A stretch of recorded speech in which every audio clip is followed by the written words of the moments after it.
एक गोष्ट अशी आहे की कुठलंही ज्यावेळेला तुम्हाला अशा तऱ्हेचा नियम करायचा असतो त्याला ऑब्जेक्शन सजेशन मागवायलाच लागतात. त्यांना ह्याच्यामध्ये काय ऑब्जेक्शनेबल वाटत असेल त्यांनी तसं मांडावं, आम्ही त्याच्यामध्ये सुधारणा करू. परंतु OBCच्या आरक्षणाला कुठलाही धक्का न लावता आम्ही ही सोय उपलब्ध करून दिली आहे कुणबी प्रमाणपत्राची. आणि त्याच्यामुळे त्यांनीसुद्धा सुरुवातीला सांगितलेलं होतं की कुणबी हे पूर्वीचंच आरक्षण असल्यामुळे आमचा त्याला काही विरोध असणार नाही, त्याच्यामुळे त्यांचा विरोध राहणार नाही. शेवटी जो संघर्ष होता तो संपलेला आहे आणि एक चांगली सुरुवात ही या दृष्टीने झालेली आहे.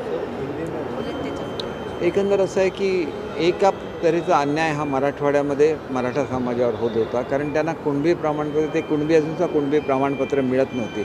मुख्यमंत्री महोदयांनी खूप मोठा इनिशिएटिव्ह याच्यामध्ये घेतला.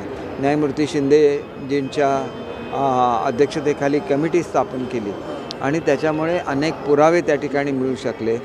जे मोडीमध्ये होते, जे फारसीमध्ये होते, त्याचं सगळ्यांचं रूपांतर मराठीमध्ये करण्यात आलेलं आहे आणि त्याच्यामुळे एक बेस तयार झाला आणि याच्यामुळे लाखो लोकांना कुणबी प्रमाणपत्र मिळू शकतील. हा खूप मोठा विजय हा जरांगे पाटील यांनी केलेल्या आंदोलनाचा आहे असं मी समजतो. आणि त्याच्याचबरोबर जी आत्मीयता आदरणीय मुख्यमंत्री महोदयांना आहे त्याच्यामुळे त्यांनी स्वतः याच्यामध्ये व्यक्तिगत लक्ष घातलं. दोन्ही उपमुख्यमंत्र्यांचं चांगलं सहकार्य त्यांना लाभलं आणि त्याच्यामुळे याच्यातून मार्ग निघू शकला असं मला वाटतं.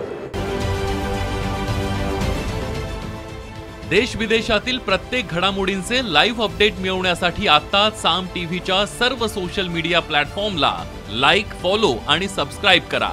तसंच सर्व नोटिफिकेशनसाठी बेल आयकॉन प्रेस करायला विसरू नका.